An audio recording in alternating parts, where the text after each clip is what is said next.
Assalomu alaykum hurmatli foydalanuvchilar. Bugun men sizlarga qanday qilib Microsoft Windows va Android ilovalari uchun test dasturlari yaratishni ko'rsatib o'taman. Buning uchun avvalo bizga iSpring dasturi kerak bo'ladi. iSpring dasturida turli xil ko'rinishdagi testlar topshiriqlar yaratish mumkin. Hozir biz yaratmoqchi bo'lgan testimiz aynan test bo'limida yangi test orqali yaratiladi.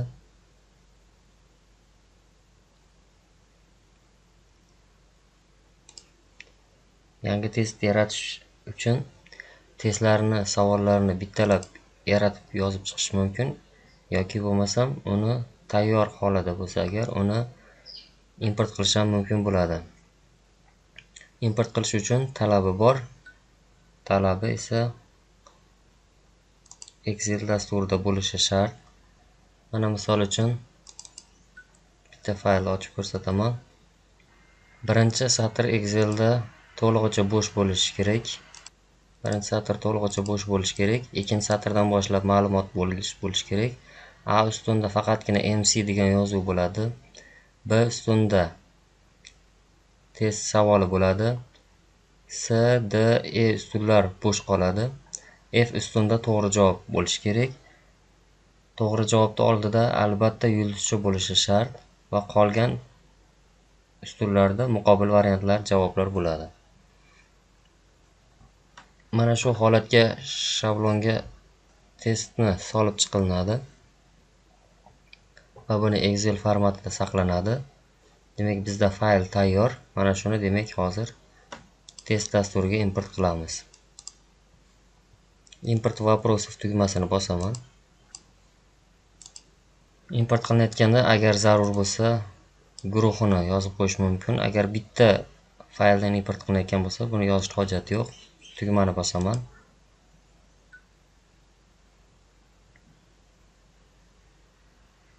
Demak, 193 ta savol import qilindi.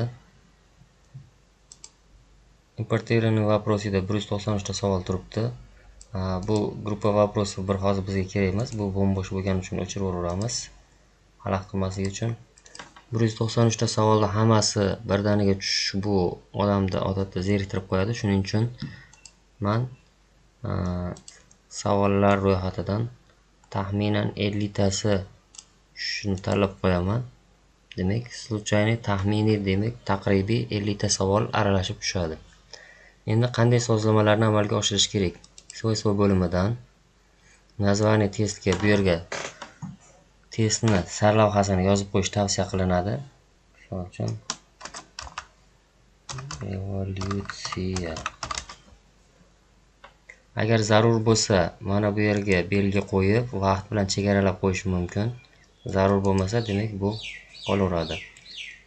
Baholanishi odatiy hol bo'yicha bu 80% dan o'tsa o'tgan hisoblanadi. 80% dan pastda o'tmagan hisoblanadi. Buni boshqarish mumkin. Foizlarda, ballarda.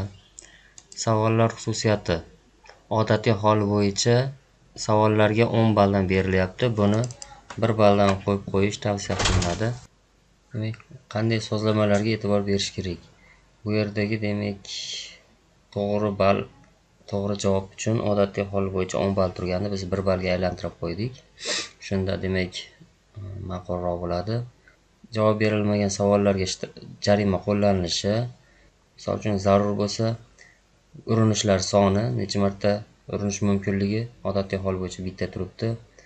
Javoblarga cheklov qo'yilishi vaqt, bu odatiy hol bo'yicha yo'q bu narsa. Javoblarni variantlarini aralashtirib yuborish, misol uchun har safar A variantda tushmaydi, A, B, C bo'lib aralashib tushadi. Demak, asosiy sozlamalarda mana shularga e'tibor berish kerak. Odatiy hol bo'yicha bularga men tegmadim sozlamalarga. Mana bu yerga to'g'ri javob berganda qanday javob chiqishi kerak? Odatiy bo'yicha bu yerga barakalla deb yozib qo'yaman. Noto'g'ri javob bo'lganda, misol uchun aytaylik, afsus deb yozib qo'yapman. Va mana shu sozlamalarni применить ко всем tugmasi bosilsa, barchasi uchun qo'llanilib qoladi. Savollar ro'yxati. Demak, biz bu yerda 50 ta tanlab qo'ydik. Mana shu 50 ta aralashib taxminiy 50 tasi tushadi. Savollarni Перемешивать вопросы в tesте, ya'ni testdagi savollarni aralashtirib yuborish. Bo'lmasam 50 ta doimiy boshdagi 50 tasi tushadi. Mana shu, demak, oxirgi bo'limida hisobotni avtomatik ravishda yechib bo'lingandan keyin kimgadir jo'natish mumkinligi ham bor.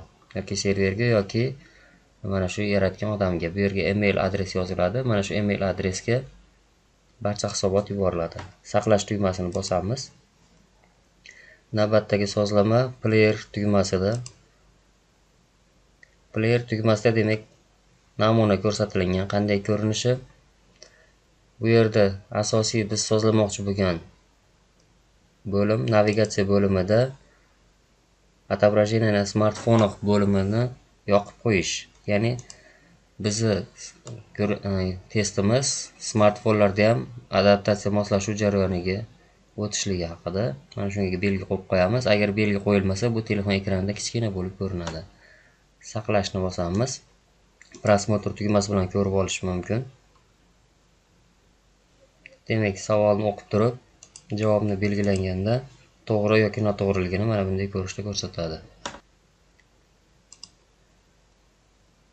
Demak, testimiz tayyor bo'ldi. Bu yerda yana nima qo'yish mumkin? Mana bu yerda введение degan joyda titulni slayd qo'yish mumkin. Titul, misol uchun, testga xush kelibsiz.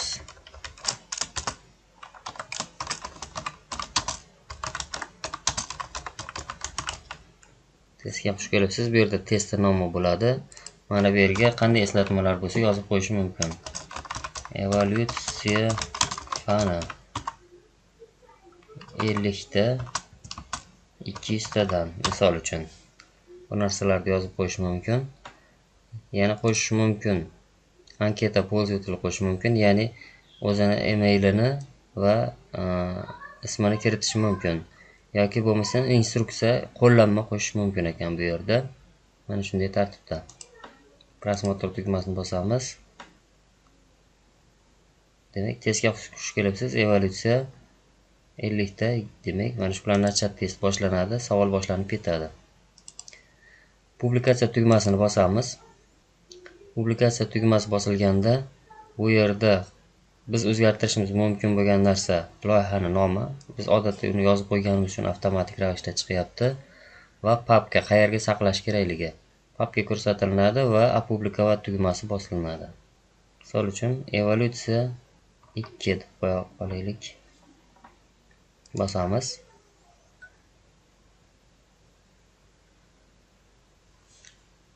Yakunlandi. Bu yerda biz qiladigan ish qolmadi. Endi navbatdagi qadamga o'tamiz. Demak, mana bu yerda biz yaratgan testlar bor. Bizga mana bu yerdagi evalyutsiya 2 papkasi qiziq. Bu papka ichida ko'radigan bo'lsak, demak, HTML ko'rinishida test yaratilgan. Biz buni exe packager fayl yordamida exe ga aylantirib olamiz. Buning uchun shunchaki shu papkani ushlab olib borib exe fayl ustiga tashlaymiz.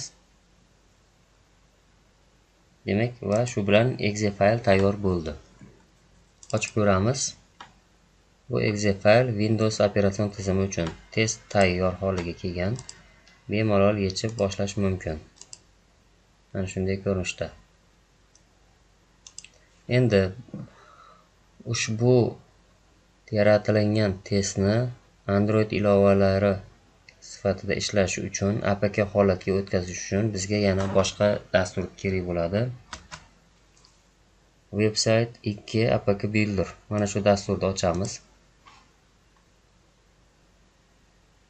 Bu dasturda HTML fayl saqlangan papkani ko'rsatishimiz kerak bo'ladi va u bizga papkani APK ga aylantirib beradi. Qanday sozlamalar amalga oshiriladi? Birinchi, lokal HTML tanlanadi. Ilova nomi yoziladi.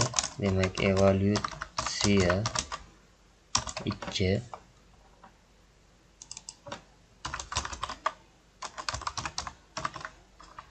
evalyutsiya 2.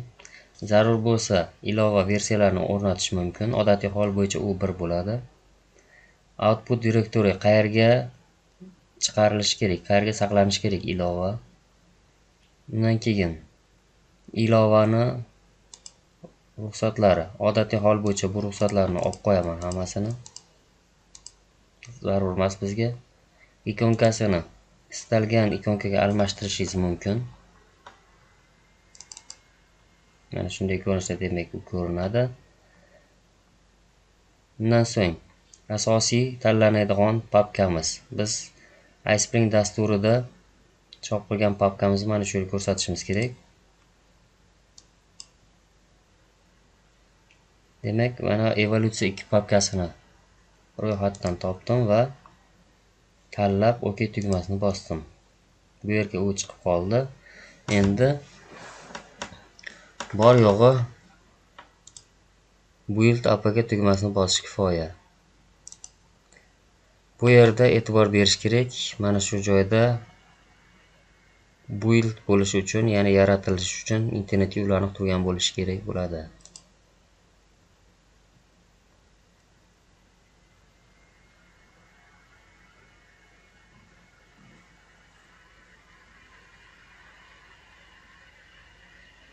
Demak, muvaffaqiyatli yaratildi. Shu bilan apk ilovamiz ham, exe faylimiz ham tayyor holatga keldi. Mana bu yerda demak evolyutsiya 2 demak apkimiz tayyor bo'ldi. E'tiborlaring uchun rahmat. Fikr, mulohazalaring bo'lsa, kommentariyalarda qoldirishlaring mumkin. Sog' salomat bo'linglar.